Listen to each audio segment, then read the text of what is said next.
कई बार ऐसा होता है, माउंट आबू भी बहुत सारे कुत्ते भर के रातों रात कहीं कचरे में फेंक देना, जंगलों में फेंक देना, तो ये सुप्रीम कोर्ट के खिलाफ है। दूसरा, मैं एक प्रशासन को भी अवगत कराती हूँ कि ये बिल्कुल गैर जिम्मेदारी है आपकी, इनके लिए व्यवस्था कीजिए, इनके ऊपर एबीसी पे काम कीजिए। इन्हें फेंक देना बिल्कुल सही बात नहीं की जाती। इसके लिए भी मैं लड़ रही हूँ, काफ़ी माइग्रेशन मैंने रोक लगा दिया।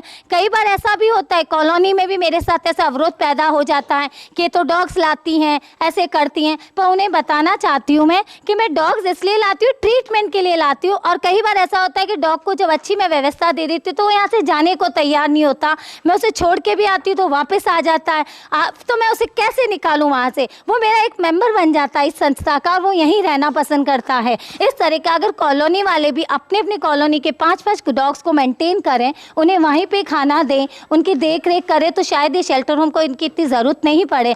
और ऐसी बात, राजस्थान में ऐसा कोई शेल्टर होम नहीं है, कोई भी। मैं एक साफ शब्दों में कहना चाहती हूँ, सोनों के लिए कोई व्यवस्था नहीं है राजस्थान में। भले ही इनके लिए पशुपालन विभाग बना हो, पशुपालन मंत्री हो, पशुपालन डिपार्टमेंट हो, पर पशुओं के नाम पे ही डिपार्टमेंट है। पशु को राइट्स और उनके अधिकार आज दिन तक नहीं दिए गए।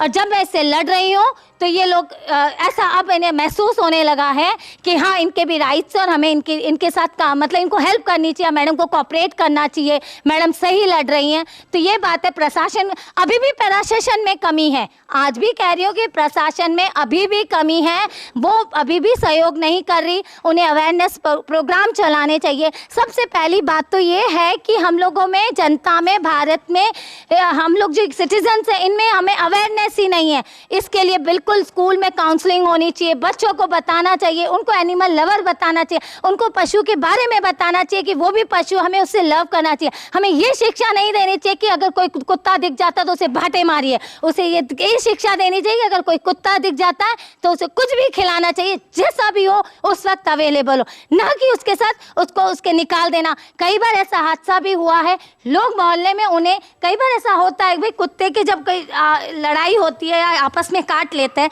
तो इनके डैमेज हो जाता है, तो कीड़े पड़ जाते हैं। कीड़े पड़ने के बाद ये भाई बेचारा बैठे कहाँ, कुत्ता कहाँ जाए?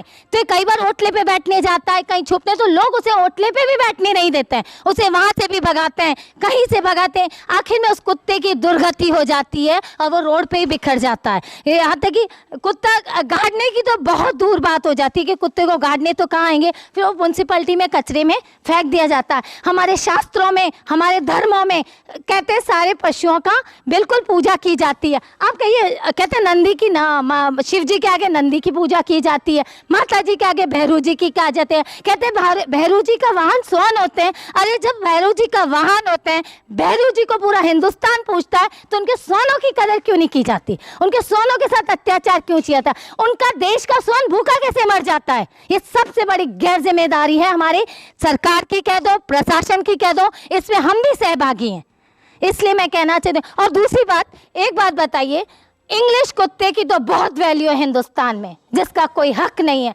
और हमारे हिंदुस्तान में जो पैदा कुत्ता होता है या स्वर्ण पैदा होते हैं, उनका कोई हक नहीं है। उनको तो रोटी भी 2 वक्त की नसीब नहीं होती। और उस अमेरिकन डॉग को लग्जरी गाड़ी मिलती है, लग्जरी बंगला मिलता है, और यहाँ तक कि उसे खरीदा भी पैसों में जाता है। उसकी तो वैल्यू बहुत हाई लेवल पे हो जाती है। और मेरा इंडियन डॉग से, मेरे स्ट्रीट डॉग है, उनकी कोई वैल्यू नहीं, उनका कोई उपचार नहीं।